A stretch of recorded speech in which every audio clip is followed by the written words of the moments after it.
Welcome to स्टडीकर। मैं हूं आपका दोस्त प्रभाकर। आज के इस इंपॉर्टेंट लेक्चर में हम सभी डिस्कस करने वाले हैं 19 जून 2024 के मोस्ट इंपॉर्टेंट करंट अफेयर्स के क्वेश्चन। तो आप इस पूरे लेक्चर को बहुत ही ध्यान से लास्ट तक जोड़ देखिएगा। पहला और इंपॉर्टेंट क्वेश्चन है, सिप्री की रिपोर्ट के अनुसार भारत में परमाणु हथियारों की संख्या कितनी हो गई है?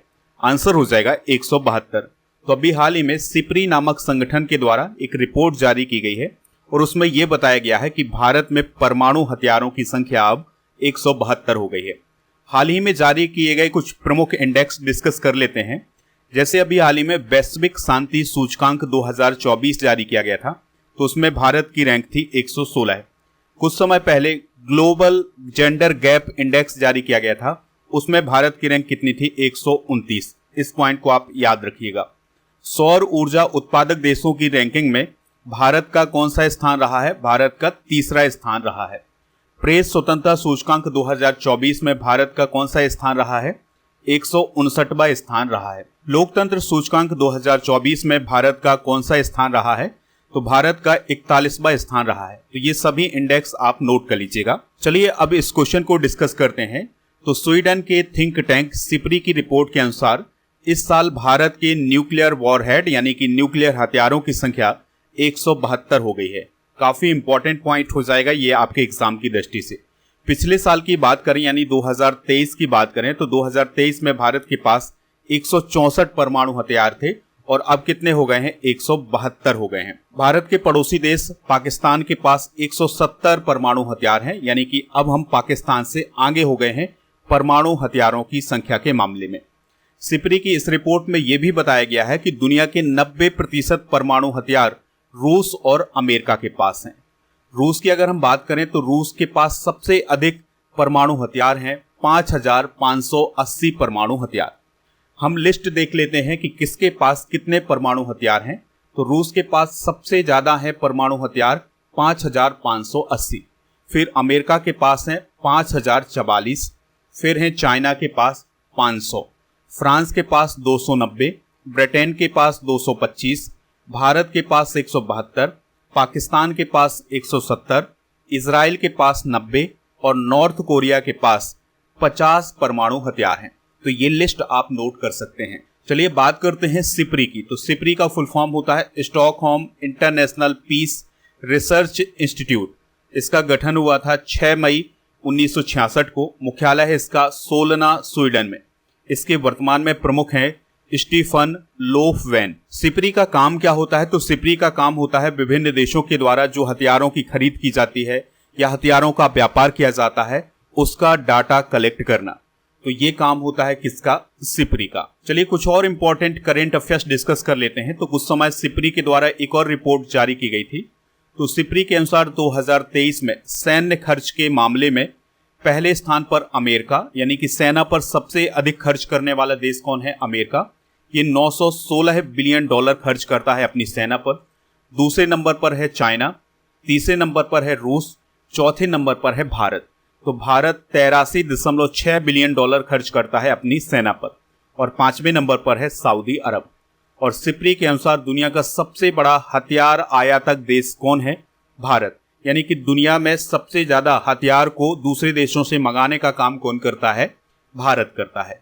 भारत का लक्ष्य है 2047 तक परमाणु ऊर्जा क्षमता को 1 लाख मेगावाट तक बढ़ाना। तो इस लक्ष्य को भी आप याद रखिएगा। परमाणु परीक्षणों के खिलाफ अंतर्राष्ट्रीय दिवस कब मनाया जाता है? 29 अगस्त को मनाया जाता है। चलिए कुछ और इंपॉर्टेंट करंट अफेयर्स डिस्कस करते हैं। तो अभी हाल ही में चाइना ने विश्व के पहले चौथी पीढ़ी के परमाणु रिएक्टर का अनावरण किया है। जापान ने दुनिया के सबसे बड़े प्रायोगिक परमाणु फ्यूजन रिएक्टर JT60SA का अनावरण किया है। परमाणु हथियारों के कुल उन्मूलन के लिए अंतर्राष्ट्रीय दिवस कब मनाया जाता है? 26 सितंबर को मनाया जाता है। गुजरात के काकरापार में भारत के पहले स्वदेशी रूप से विकसित 700 मेगावाट के परमाणु ऊर्जा संयंत्र ने पूरी क्षमता के साथ अभी परिचालन शुरू किया है। आप इस पूरे लेक्चर को बहुत ही ध्यान से लास्ट तक देखिएगा। लास्ट में आपसे क्वेश्चन पूछा जाएगा जिसका आंसर कमेंट बॉक्स में देना है।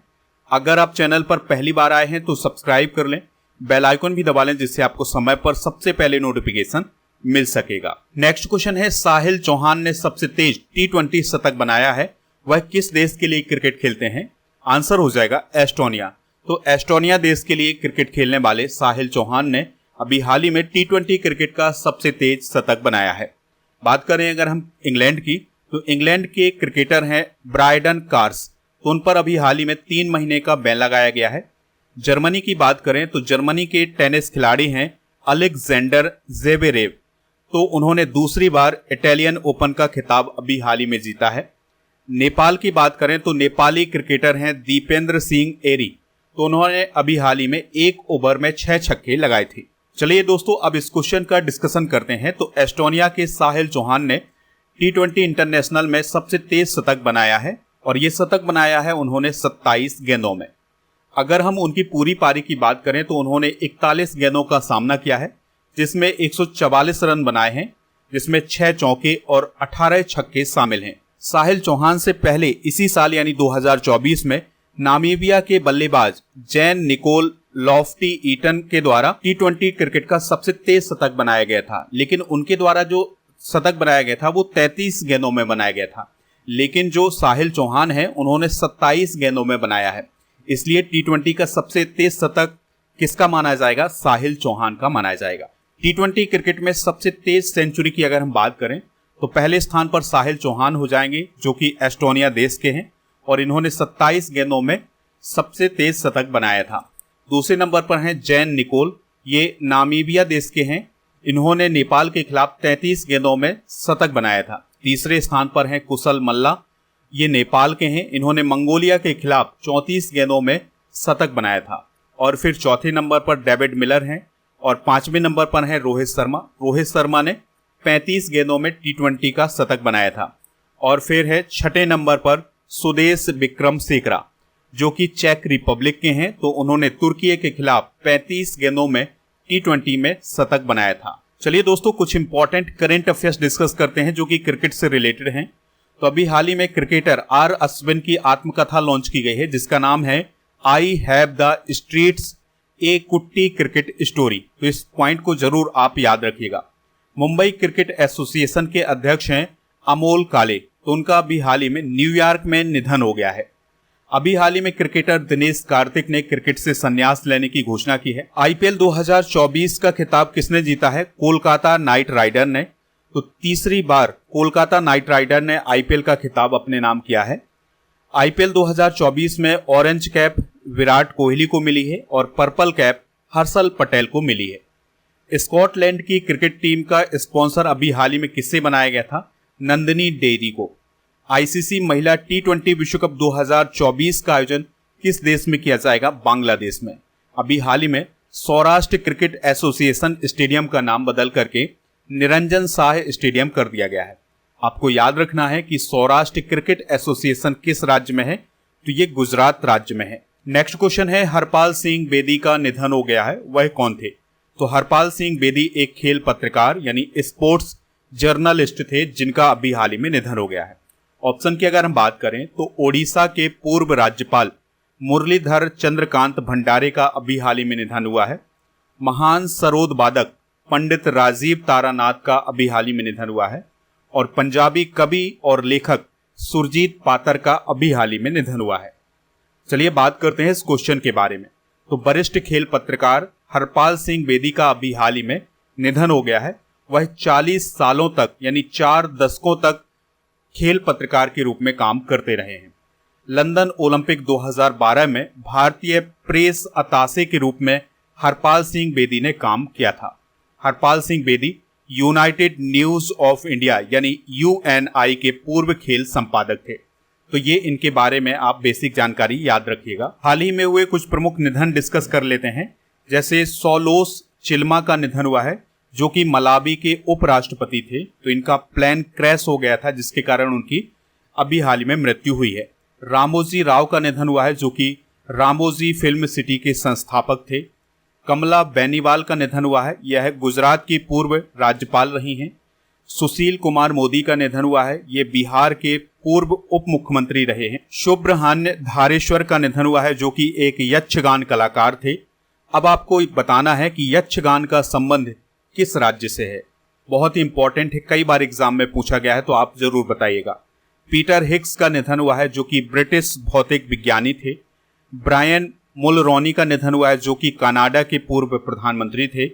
मनोहर जोशी का निधन हुआ है जो कि पूर्व लोकसभा अध्यक्ष और महाराष्ट्र के पूर्व चीफ मिनिस्टर थे। उषा किरण खान का निधन हुआ है जो कि प्रसिद्ध साहित्यकार थी। और प्रभा अत्रे का निधन हुआ है जो कि एक शास्त्रीय गायिका थी। नेक्स्ट क्वेश्चन है, तेसम पोंगटे किस राज्य की विधानसभा के अध्यक्ष चुने गए हैं? आंसर हो जाएगा इसका अरुणाचल प्रदेश। तो अरुणाचल प्रदेश की विधानसभा के नए अध्यक्ष कौन चुने गए हैं? तेसम पोंगटे चुने गए हैं। ओडिशा की अगर हम बात करें तो ओडिशा में मोहन चरण मांझी चीफ मिनिस्टर बने हैं। सिक्किम के नए चीफ मिनिस्टर बने हैं PS गोले या प्रेम सिंह तमांग। और आंध्र प्रदेश के नए मुख्यमंत्री बने हैं चंद्रबाबू नायडू। तो ये पॉइंट भी आप याद रखिएगा। चलिए अब इस क्वेश्चन का डिस्कशन करते हैं। तो तेसम पोंगटे को अभी हाल ही में 8वीं अरुणाचल प्रदेश विधानसभा का अध्यक्ष चुना गया है। और पोंगटे की अगर हम बात करें तो वह चांगलांग उत्तर विधानसभा क्षेत्र से निर्विरोध चुने गए थे। अरुणाचल प्रदेश के अभी हाल ही में मुख्यमंत्री बने हैं पेमा खांडू। पेमा खांडू अरुणाचल प्रदेश के सबसे यंगेस्ट चीफ मिनिस्टर हैं। अरुणाचल प्रदेश के वर्तमान में उप मुख्यमंत्री हैं चौना मीन। अरुणाचल प्रदेश के वर्तमान में राज्यपाल हैं KT परनाइक। ये पॉइंट जरूर याद रखिएगा। अरुणाचल प्रदेश में विधानसभा की सीटें कितनी हैं? 60। अब हम डिस्कस करेंगे अरुणाचल प्रदेश से रिलेटेड कुछ इंपॉर्टेंट करेंट अफेयर्स। तो भारत की पहली ऑयल पाम प्रसंस्करण इकाई अरुणाचल प्रदेश में शुरू की गई है। अभी कुछ समय पहले प्राइम मिनिस्टर मोदी जी ने अरुणाचल प्रदेश में सबसे लंबी 2 लेन वाली सैला सुरंग का उद्घाटन किया था। बिचौम को अभी हाल ही में अरुणाचल प्रदेश का 27वां जिला बनाया गया है। पक्के पागा हॉर्नबिल फेस्टिवल अरुणाचल प्रदेश में मनाया गया है। लेकिन अगर आपसे पूछा जाए हॉर्नबिल फेस्टिवल किस राज्य में मनाया जाता है तो यह नागालैंड राज्य में मनाया जाता है। अरुणाचल प्रदेश के पासीघाट शहर में अभी हाल ही में द हम्प द्वितीय विश्व युद्ध संग्रहालय खोला गया है। इसके अलावा मुख्यमंत्री श्रमिक कल्याण योजना की शुरुआत अरुणाचल प्रदेश में की गई है। और तेंजिंग यांगकी अरुणाचल प्रदेश की पहली महिला IPS ऑफिसर बनी है। अरुणाचल प्रदेश में अभी हाल ही में चाचिन चराई महोत्सव मनाया गया है। और अरुणाचल प्रदेश में विहू कुह त्योहार भी मनाया गया है। नेक्स्ट क्वेश्चन है, दुनिया का सबसे ऊंचा स्टील आर्च ब्रिज जिसका नाम है चिनाब ब्रिज कहाँ स्थित है जिस पर ट्रेन का ट्रायल पूरा हुआ है? आंसर हो जाएगा जम्मू में। तो जम्मू कश्मीर के जम्मू वाले इलाके में दुनिया का सबसे ऊंचा स्टील आर्च ब्रिज बनाया गया है जिसका नाम है चिनाब ब्रिज। तो इस पर अभी हाल ही में ट्रेन का ट्रायल पूरा किया गया है। चलिए इस क्वेश्चन को डिस्कस कर लेते हैं। तो जम्मू कश्मीर के जम्मू के रामबन में संगलदान और रियासी के बीच में ट्रेन का पहला ट्रायल रन पूरा किया गया है। तो इसी ट्रायल के दौरान चिनाब ब्रिज से भी ट्रेन गुजारी गई है। तो चिनाब ब्रिज पर भी ट्रेन का ट्रायल पूरा हो चुका है। चिनाब ब्रिज के बारे में बेसिक जानकारी डिस्कस करते हैं। तो यह चिनाब नदी पर बनाया गया है और इसकी ऊंचाई है 359 मीटर की और इस ब्रिज की लंबाई है 1315 मीटर की। दोस्तों, चिनाब ब्रिज को बनाने का फैसला कब लिया गया था? 2003 में। और यह जो चिनाब ब्रिज है ये 40 किलो तक विस्फोटक और रिएक्टर स्केल पर 8 तीव्रता तक का भूकंप झेल सकता है। तो यह इसकी स्ट्रेंथ है। चलिए कुछ और इंपॉर्टेंट करंट अफेयर्स डिस्कस कर लेते हैं। तो अगर आपसे पूछा जाए कि दुनिया का सबसे बड़ा एयरपोर्ट कहाँ बनाया जा रहा है तो दुबई UAE में बनाया जा रहा है। दुनिया का सबसे बड़ा नवीकरणीय ऊर्जा पार्क गुजरात के खाबड़ा में अभी हाल ही में बनाया गया है। अभी हाल ही में 700 मीटर लंबे पैदल यात्री पुल का उद्घाटन किस देश में किया गया है? तो ये हंगरी देश में किया गया है। भारत का सबसे लंबा समुद्री पुल कौन है? अटल बिहारी वाजपेयी सेबारी न्याहाबा सेबा जिसे अटल सेतु के नाम से जानते हैं। तो यह भारत का सबसे लंबा समुद्री पुल है जो कि मुंबई में स्थित है। नेक्स्ट क्वेश्चन है, मुंबई इंटरनेशनल फिल्म फेस्टिवल 2024 में लाइफ टाइम अचीवमेंट अवार्ड से किसे सम्मानित किया गया है? आंसर हो जाएगा सुब्बैया नल्ला मुथु को। तो सुब्बैया नल्ला मुथु को अभी हाल ही में मुंबई इंटरनेशनल फिल्म फेस्टिवल 2024 में लाइफ टाइम अचीवमेंट पुरस्कार से सम्मानित किया गया है। चलिए इस क्वेश्चन का डिस्कशन करते हैं। तो इस साल यानी 2024 में 18वां मुंबई इंटरनेशनल फिल्म फेस्टिवल आयोजित किया जा रहा है। तो इसमें वन्य जीव फिल्म निर्माता सुब्बैया नल्लामुथु को लाइफ टाइम अचीवमेंट अवार्ड से सम्मानित किया गया है। सुब्बैया नल्लामुथु की बात करें तो वह 5 बार के राष्ट्रीय पुरस्कार विजेता हैं। 18वें मुंबई इंटरनेशनल फिल्म फेस्टिवल की जो थीम है वो क्या है, इस बात को भी आप याद रखिएगा, तो वो है अमृत काल में भारत। चलिए कुछ प्रमुख अवार्ड डिस्कस कर लेते हैं। तो वाफ्टा अवार्ड 2024 में बेस्ट फिल्म का अवार्ड किसे दिया गया है? ओपेनहाइमर को। ज्ञानपीठ पुरस्कार 2023 गुलजार और जगत गुरु रामभद्राचार्य को प्रदान किया गया है। जल योद्धा पुरस्कार उत्तर प्रदेश में नोएडा को प्रदान किया गया है। और KPP नाम्बियार पुरस्कार एस सोमनाथ को प्रदान किया गया है, जो कि इसरो के 10वें अध्यक्ष हैं। 69वें फिल्म फेयर अवार्ड में सर्वश्रेष्ठ अभिनेता का अवार्ड रणवीर कपूर को प्रदान किया गया है। और इरास्मस पुरस्कार 2024 प्रसिद्ध अंग्रेजी के लेखक अमिताभ घोष को प्रदान किया गया है। प्रिचगर वास्तुकला पुरस्कार 2024 रिकेन यामामोटो को प्रदान किया गया है, जो कि जापान देश के हैं। ऑस्कर पुरस्कार 2024 में सर्वश्रेष्ठ पिक्चर का अवार्ड ओपेनहाइमर को दिया गया है। और बिला botanic award Rahul R Nair, Mehul Malik और तन्मय भरत को प्रदान किया गया है। नेक्स्ट क्वेश्चन है, प्रवासियों के लिए भारत का सबसे महंगा शहर कौन बना है? आंसर हो जाएगा मुंबई। तो मुंबई प्रवासियों के लिए भारत का सबसे महंगा शहर बना है। अगर हम बात करें ऑप्शन की, तो Oxford economics global cities index 2024 में दिल्ली 350वें स्थान पर रहा है। बेंगलुरु की बात करें तो बेंगलुरु में भारत की पहली ड्राइवरलेस मेट्रो ट्रेन की शुरुआत की जाएगी। चेन्नई में भारत का पहला मल्टी मॉडल लॉजिस्टिक पार्क स्थापित किया जाएगा। ये चेन्नई के पास मापेडू में बनाया जाएगा। चलिए इस क्वेश्चन का डिस्कशन करते हैं। तो अभी हाल ही में HR कंसल्टेंसी मर्सर के द्वारा 2024 के लिए कॉस्ट ऑफ लिविंग सर्वे की रिपोर्ट जारी की गई है। तो इसमें मुंबई भारत का सबसे महंगा शहर बताया गया है। मुंबई की ग्लोबल रैंक है 136। तो 226 शहरों में मुंबई की रैंक कितनी है? 136।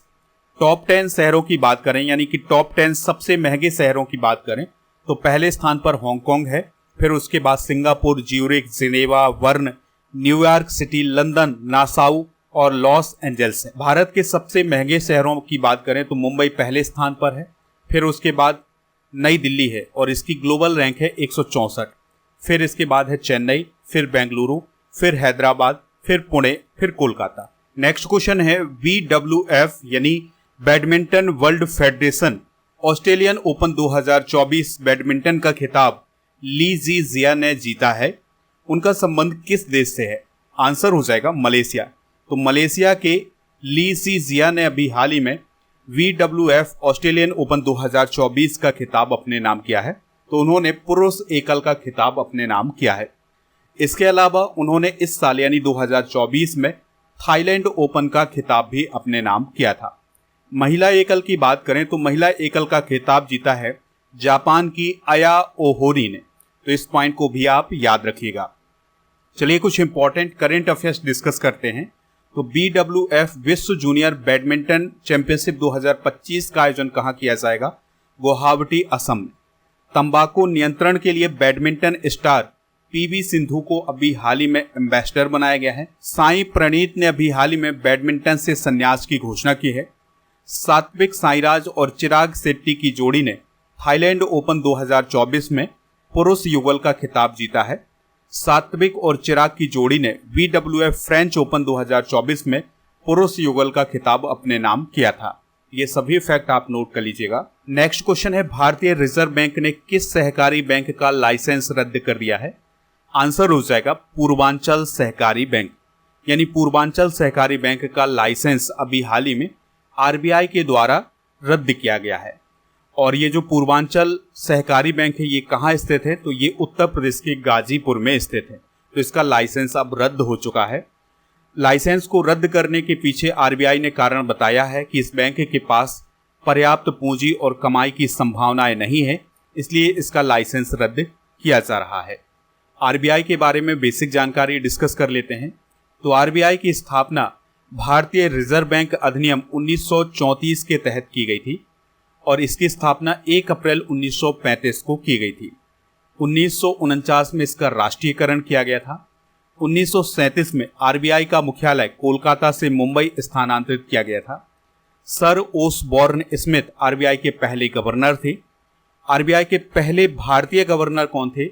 सीडी देशमुख। आरबीआई के वर्तमान में और 25वें गवर्नर कौन है? शक्तिकांत दास। डिप्टी गवर्नर कौन कौन है आरबीआई के? स्वामीनाथन जानकीरमन, टी रविशंकर, एम राजेश्वर राव और माइकल देवव्रत पात्रा। तो ये सभी डिप्टी गवर्नर हैं वर्तमान में आरबीआई के। और मुख्य वित्तीय अधिकारी कौन है आरबीआई की? सुधा बालकृष्णन। आरबीआई से रिलेटेड कुछ इंपॉर्टेंट करंट अफेयर्स भी डिस्कस कर लेते हैं। तो रिटेल डायरेक्ट ऐप अभी हाल ही में आरबीआई के द्वारा लॉन्च किया गया है।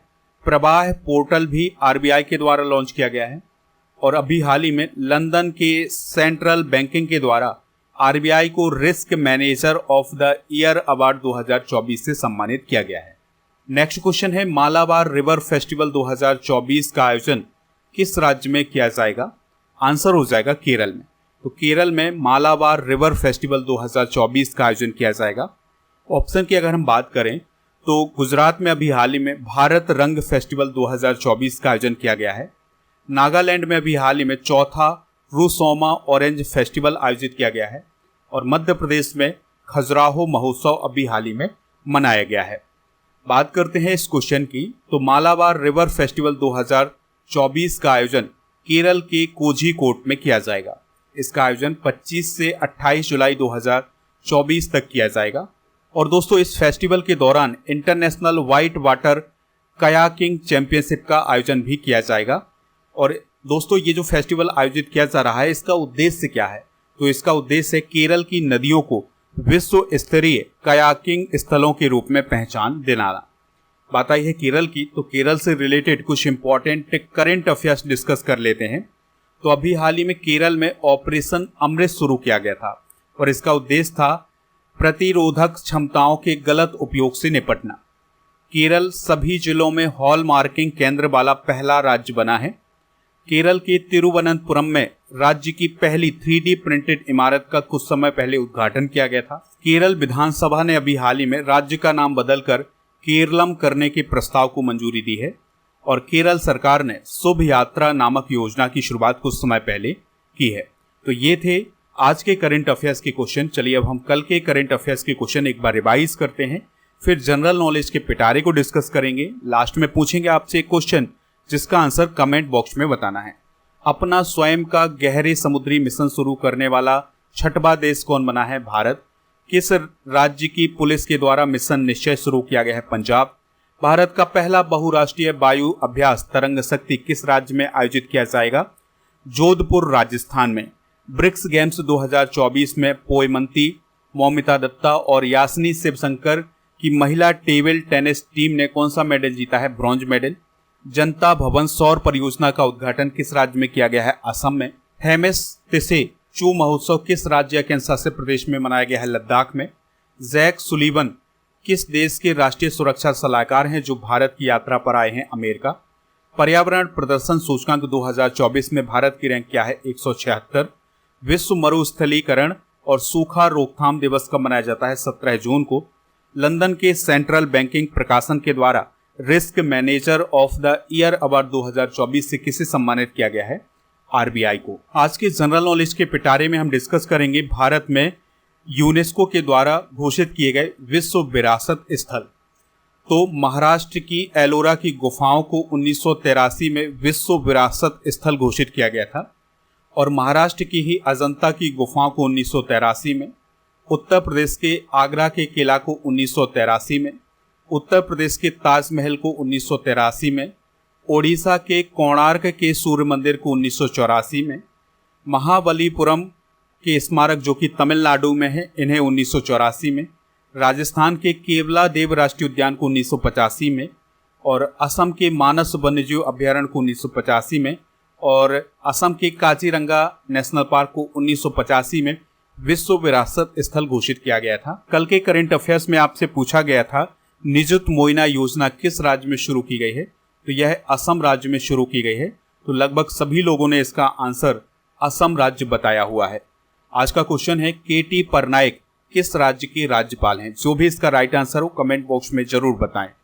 दोस्तों 18 जून 2024 के टेस्ट के रिजल्ट की बात करें तो नमन गुप्ता पहले और दिवाकर कुमार दूसरे और मयंक पाल तीसरे स्थान पर रहे हैं। तो आप भी ऐप को डाउनलोड कर लीजिएगा, वहां पर टेस्ट मिल जाएगा, तो आपकी रैंकिंग भी यहां पर आ सकती है। आप हमारे टेलीग्राम चैनल को ज्वाइन कर सकते हैं, इसका लिंक डिस्क्रिप्शन बॉक्स में दिया गया है। इसके अलावा व्हाट्सएप चैनल को भी आप ज्वाइन कर लीजिएगा, उसका भी लिंक डिस्क्रिप्शन बॉक्स में मिल जाएगा। स्टडी करके ऐप को भी डाउनलोड कर लीजिएगा, इसका भी लिंक आपको डिस्क्रिप्शन में मिल जाएगा। तो ऐप में आपको paid course, e book, test series, PDF, daily quiz ये सभी मिल जाएगा।